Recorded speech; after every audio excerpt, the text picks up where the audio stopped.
Bienvenue dans ce tutoriel portant sur la présentation générale du module Requêtes et prescriptions dans CrystalNet. Pour apprendre comment visualiser, ajouter, modifier, cesser ou suspendre une intervention ou un examen, ou encore comment saisir une périodicité et des paramètres en entrée, nous vous invitons à visionner le tutoriel Requêtes et prescriptions, Actions possibles. Le module Requêtes et prescriptions est l'outil permettant aux intervenants détenant les droits requis d'effectuer les requêtes et les prescriptions, c'est-à-dire de saisir les soins, les examens et les interventions qui doivent s'afficher dans la section Informations sur la planification du plan de soins.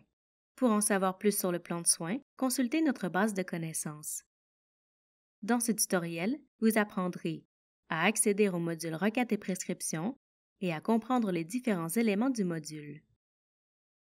Le module Requêtes et prescriptions est accessible de 5 façons dans CrystalNet. Notez que vous devez détenir les droits requis pour pouvoir accéder au module. Dans une liste système ayant une unité médicale UM en contexte, cochez une ou plusieurs cases de la colonne de sélection multiple d'usagers, puis cliquez sur Accéder à requêtes et prescriptions. Dans le détail usager, cliquez sur l'icône du module située dans l'entête de l'usager. Dans l'image patient du plan de soins, cliquez sur le bouton Accéder à requêtes et prescriptions de la section Informations liées à la collecte. Dans l'image patient, cliquez sur le titre d'une boîte de la section Informations sur la planification. Dans les sections liées au plan de soins de la fiche clinique de la journée en cours ou dans celle des dernières 24 heures, cliquez sur le bouton Accéder à requêtes et prescriptions de la section Intervention du plan de soins. Dans tous les cas, une nouvelle fenêtre s'affiche. Tout en haut, vous verrez s'afficher l'entête de l'usager. Ici, un moteur de recherche permet de rechercher une intervention, un examen ou un groupe d'intervention ou d'examen, aussi appelé un dossier. Cette icône permet de filtrer la recherche par catégorie d'intervention ou d'examen. La section de gauche présente l'onglet Établissement, lequel contient des interventions et des examens couramment utilisés dans l'unité de soins de votre établissement de santé, classés par rubrique et sous-rubrique, et l'onglet En cours, qui contient les interventions et les examens actifs dans le plan de soins de l'usager. Notez que pour retrouver plus facilement certaines interventions dans l'onglet Établissement, vous pouvez faire afficher une sous-rubrique par défaut en cliquant sur cette étoile. Si vous voyez une icône de dossier à gauche d'un élément, c'est qu'il contient plusieurs interventions ou examens. Il est possible d'ouvrir le dossier à l'aide du chevron pour voir ce qu'il contient. Si cette icône s'affiche à droite d'une intervention ou d'un examen, c'est que cet élément contient une périodicité par défaut qui pourra être modifiée au besoin. Elle peut être visualisée en survolant l'icône avec la souris. Ces deux icônes indiquent qu'un message d'alerte ou d'avertissement est lié à l'intervention ou à l'examen. Il peut être visualisé en survolant l'icône avec la souris. Notez qu'elle s'affiche également dans l'onglet En cours. D'ailleurs, dans cet onglet, les interventions et les examens actifs peuvent être séparés selon certaines catégories si elles ont au préalable été paramétrées par le pilote de l'établissement. Sinon, ils se classeront d'emblée sous la catégorie Autres. Vous pourriez voir s'afficher également l'icône PTI si l'intervention provient du plan thérapeutique infirmier. Les prescriptions sont identifiées ici par cette icône ou par celle-ci s'il s'agit de prescriptions ajustées par un intervenant non prescripteur pour, entre autres, ajouter de l'information complémentaire à l'intervention ou à l'examen qui doit être effectué.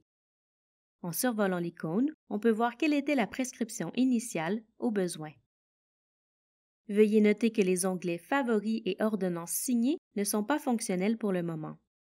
La section de droite, quant à elle, contient l'ordonnance, c'est-à-dire la liste des interventions et des examens ajoutés par l'intervenant par le biais du moteur de recherche ou de l'onglet Établissement. Ceux-ci sont classés d'emblée par ordre alphabétique sous des catégories distinctes pour faciliter la vue d'ensemble. La colonne Périodicité affiche la périodicité de chaque intervention ou examen. La périodicité Aucun horaire est établie par défaut si aucune autre périodicité n'a été saisie par l'intervenant. Les icônes de paramètres en entrée qui s'affichent dans cette section indiquent, selon leur couleur, qu'il est possible d'ajouter un paramètre en entrée, mais que rien n'a été saisi, qu'il y a au moins un paramètre en entrée qui a été saisi, ou qu'il y a un paramètre en entrée qui doit obligatoirement être saisi avant de pouvoir compléter l'ordonnance. Un paramètre en entrée est une information supplémentaire liée à l'intervention ou à l'examen. Elle permet à l'intervenant d'obtenir plus de détails sur l'intervention ou l'examen lorsqu'il devra mettre cet élément en application. Il peut être obligatoire ou facultatif de saisir des paramètres en entrée selon l'intervention ou l'examen dont il est question. Par exemple, l'intervention régime n'aurait aucun sens sans une information supplémentaire sur le type de régime à offrir. Le paramètre en entrée type de régime est donc obligatoire puisqu'il permet que l'intervention affichée au plan de soins de l'usager soit claire pour les intervenants. Si cette icône s'affiche, c'est que l'impression des étiquettes a été demandée pour cette analyse de laboratoire. L'analyse sera envoyée au laboratoire une fois l'ordonnance complétée. Si cette icône s'affiche, c'est que l'intervention est un doublon, c'est-à-dire qu'elle est déjà au plan de soins de l'usager avec la même périodicité ou qu'elle a été sélectionnée 2 fois ou plus avec la même périodicité dans la section Ordonnance. Un message s'affiche en survolant l'icône avec la souris. Si l'intervention est un doublon du plan de soins, l'icône s'affiche également à gauche du doublon de l'intervention dans l'onglet En cours. Ici, vous trouverez également un champ de sélection de date et un champ de sélection d'heure qui vous permettent, dans le cadre d'une prescription, d'indiquer la date et l'heure auquel celle-ci doit officiellement être émise. Notez que le fait de modifier la date et l'heure de l'ordonnance aura un effet sur la périodicité des éléments ajoutés. Cet onglet permet de saisir une périodicité, c'est-à-dire un horaire, et des paramètres en entrée. Finalement, ce bouton permet de compléter l'ordonnance, c'est-à-dire d'enregistrer dans le plan de soins de l'usager toutes les requêtes ou les prescriptions d'intervention ou d'examen ajoutées à l'ordonnance avec leurs paramètres en entrée et leur périodicité. Ceci conclut le tutoriel portant sur la présentation générale du module Requêtes et prescriptions dans CrystalNet. N'hésitez pas à consulter notre base de connaissances pour en savoir davantage sur les diverses fonctionnalités de CrystalNet. Nous vous invitons également à visionner nos autres tutoriels, disponibles à la fois sur notre chaîne YouTube, sur notre site Web et sur notre base de connaissances.